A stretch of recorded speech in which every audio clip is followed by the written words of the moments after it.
The competition that you and I have, when I look back at how much we've competed in the beginning part of our relationship, is almost a little cringy. Oh, I would go back in time and change that.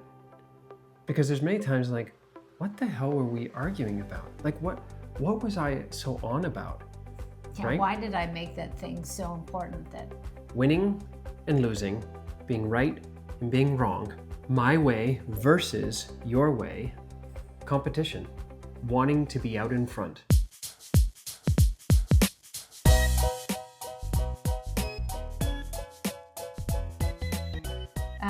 That competitive approach and the destruction it's actually created. Like it really wears away at the fabric of our connection. Now I understand underneath all the competition between you and I is my need to be listened to, my need that my point of view of my thinking is valid and normal.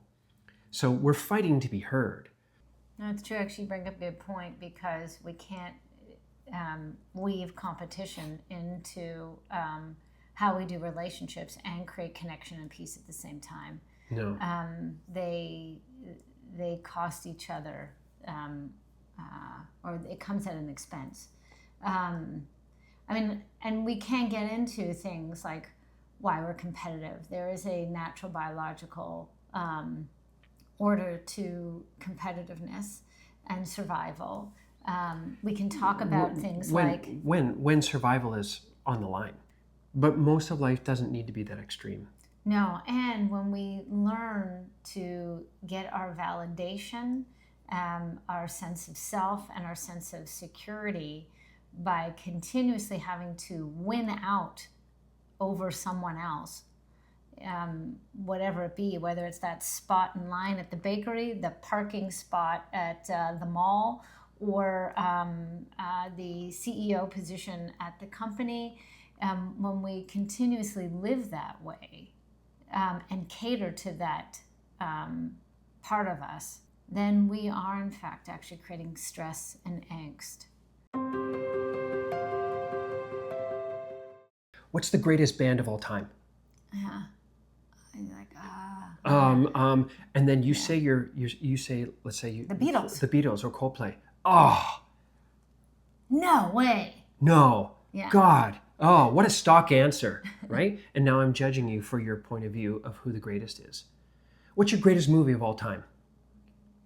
You know, it better be this director. Because if you say it, then it's wrong, and I'm going to say, no, you don't know what you're talking about. Yeah. It's a setup. It's a setup for more trash talking, taking down, because I cannot lose. And then we wonder why we feel, more disconnected, lonelier. I may say that we should all get along, but after me, you're first. Right? How do we...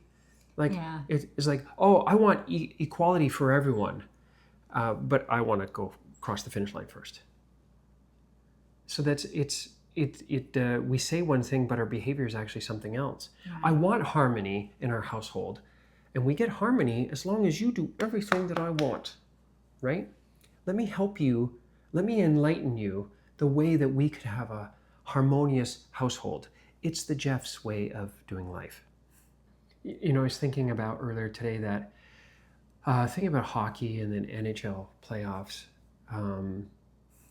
there's so much division and trash talking, people yelling at the TV, because I know I have many times, like, oh my God, an eye roll moment. I know you've been there when when I'm yelling at the TV, and I'm so irate at the plays because my team lost the puck. And at the end of the event, because we've promoted winning and losing, what have you won?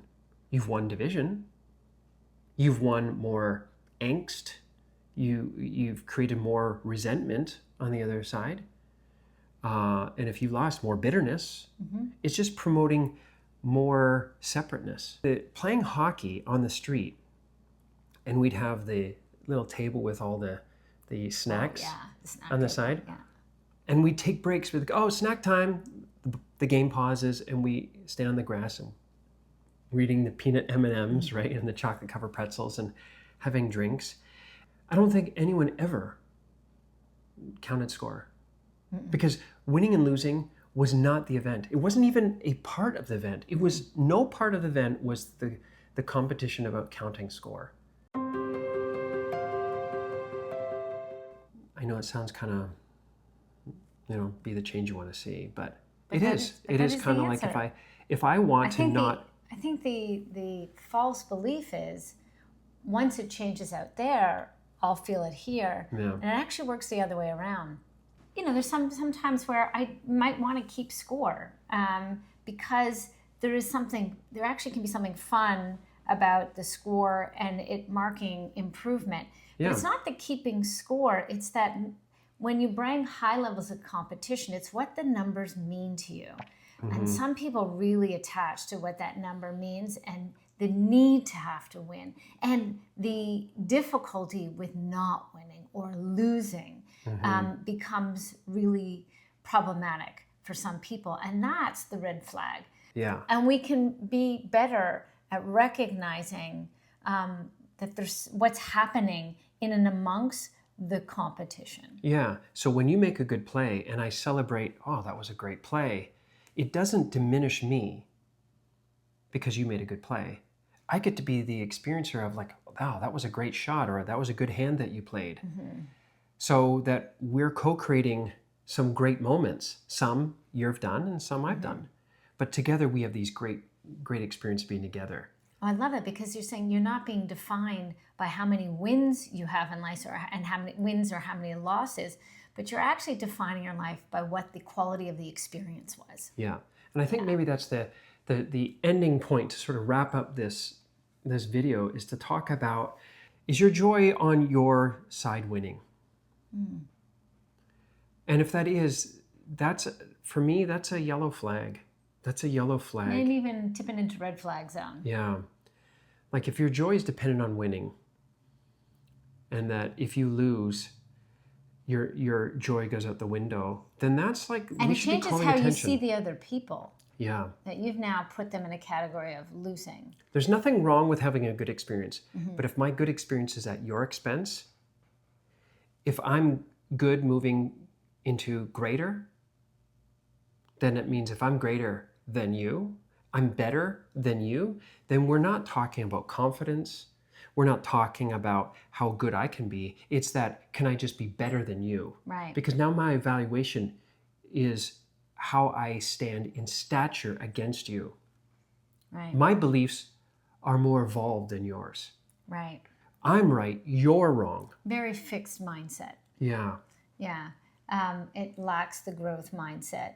And it ends up promoting cheating and all kinds of other sordid behaviors Yes. when we make the winning more important than anything else. And ultimately, that comes back to if the goal is to create more connection, happiness, and longevity in relationships, I know you have my back.